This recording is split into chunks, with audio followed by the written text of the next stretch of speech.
Les gars, j'espère que vous allez bien. Jour 144 pour essayer d'entrer trading en partant de zéro. Bienvenue aux nouveaux, bienvenue à ceux qui ont l'habitude de regarder mes vidéos. Bref, comme vous voyez, petite coiffure et tout. Bref, en vrai, je suis content, voilà. Mais bref, je suis grave malchanceux, les gars. Vous allez voir, j'ai pris des positions. J'ai été malchanceux, puis ça me saoule vraiment, ça me saoule. Du coup, je vais vous parler des positions que j'ai essayé de prendre aujourd'hui, puisque j'ai pas réussi à en prendre. Et je vais vous parler aussi de mon compte à 200 euros, où est-ce que ça en est en fait, parce que j'ai envie d'ouvrir un compte à 200 euros en fait en réel, pour mettre un premier pas en réel, parce que comme vous savez, bah ça fait que 5 mois que je fais du trading, mais je documente tout sur cette chaîne YouTube, donc abonne-toi en fait, t'attends quoi? Mais bon, trêve de blablatage, je vais vous montrer du coup mon écran. Donc regardez la position que j'ai prise, donc ça c'est la position que j'ai prise hier, donc éclatée au sol, j'aurais dû la prendre plus bas, mais bon, j'avais la bonne vision et tout, et aujourd'hui, comme vous voyez, voilà, ça s'est passé comme ça, je vais vous montrer en 1 heure qu'est-ce que j'avais vu. Bref, du coup, si je vous trace les derniers points de structure, on est comme ça. Tac, tac, tac. Là, du coup, le but, c'est de casser à nouveau le haut parce qu'on est en tendance haussière pour moi, puisqu'on casse les points hauts, en fait, à chaque fois. Et donc là, le but, c'est de casser le nouveau point haut. Parce que dans une tendance haussière, on casse à chaque fois les points hauts. Et dans une tendance baissière, l'inverse. Bref, du coup, là, le but, c'était d'aller chercher ce high H1 là. Et c'est pour ça que j'ai cherché un achat ici ce matin, ici, pour viser le haut. Après, là, on est revenu sur une zone vendeuse. Donc potentiellement, là, moi, je pense qu'il va se passer quoi? Je pense qu'on va casser là. Et qu'après ensuite, pourquoi pas casser vers le bas pour après me créer un truc baissier et après tout casser vers le bas, je pense qu'on va venir chercher tout ça. Ou alors potentiellement qu'on fasse un truc genre comme ça, mais moi je pense plus qu'on va faire ça, genre. Parce que j'ai remarqué que souvent dans mes zones vendeuses, quand on se retourne, on fait genre 2 points dans ma zone vendeuse avant de se retourner comme ça, bref. Moi du coup je vois ça, mais bref, du coup je suis allé en 5 minutes ce matin et du coup comme vous voyez ma position, genre je me suis pas fait prendre à quelques pips tout, mais bon normalement selon ma strat j'aurais dû être pris parce que j'aurais dû rentrer genre comme ça. Sauf que comme vous voyez ça me fait quoi? Ça me fait un RR de 4,5 et moi je veux un RR de 5, du coup j'ai fait quoi? J'ai descendu mon SL comme ça. Oh ah bah non, ça m'aurait fait prendre quand même, mais ouais, mais moi je voulais être plus gourmand en fait.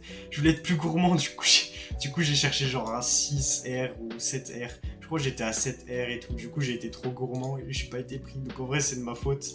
Mais bref, du coup je vais vous expliquer pourquoi j'ai pris un achat ici, puisqu'à la base, ma première position en fait j'avais mis mon point d'entrée là, et j'ai pas été pris, genre. Le prix il avait comme ça, il est parti sans moi, alors que moi mon point d'entrée il était là. Du coup en fait on était comme ça, et là on m'a fait la première cassure du coup à la hausse. Du coup, potentiellement un retournement. En plus, on était sur une zone de demande. Genre, notre zone de demande, elle est comme ça, mais bref, on s'en fiche. Moi, j'attends une double cassure M5 parce que une cassure, un breaker, ça me suffit pas. Donc, en fait, on a eu un MSS là. Genre, on a eu un MSS, c'est un breaker. Genre, on casse vers le bas, puis après vers le haut. Donc, market structure shift. Mais moi, j'attends une deuxième cassure. Du coup, on a eu la deuxième cassure ici. Et du coup, quand on a eu la deuxième cassure ici, moi, j'attendais quoi? J'attendais que le prix descende. Sauf qu'en fait, on m'a fait une cassure là. Là, j'ai regardé la structure interne, et en structure interne, on voit qu'on fait une cassure vers la hausse. Du coup, je me suis dit, ok, on a une cassure vers la hausse en M5, donc normalement, on part à la hausse. Et en plus de ça, en structure interne, on fait une cassure à la hausse aussi. Du coup, je me suis dit, ok, je rentre en position. Du coup, j'avais mis mon SL où? J'avais mis mon SL en bas là. J'avais pris position ici. J'avais mis mon point d'entrée ici. Après, mon TP, il était au high H1, puisque comme je vous ai dit, le but, c'est de venir chercher ce high là. Là après on est plutôt bien parti, mais après qu'est-ce qu'on m'a fait? Là on m'a fait un MSS aussi, donc à faire gaffe. Certainement là on va partir à la baisse. Enfin je pense qu'on va partir à la baisse là, mais bon c'est risqué. Moi je pense qu'on va venir chercher le high, enfin on verra demain comment ça se passe et tout. Enfin moi je verrai ce soir. Du coup voilà, première position, j'ai pas été pris les gars. Du coup après hop, le prix il est parti sans moi, il a tout cassé vers la hausse. Du coup ma structure elle était comme ça. L'attaque. À ce moment-là, moi en fait, ici j'avais mis un buy stop sur un compte à 200 euros. C'était un compte démo en fait que j'avais ouvert pour voir si la marge était suffisante pour prendre des trades avec 200 euros. Puisque comme vous savez, je vais ouvrir un compte de 200 euros en trading réel. Et du coup, je voulais voir en démo si je pouvais prendre position, si j'avais assez de capital. Et oui, j'ai assez de capital.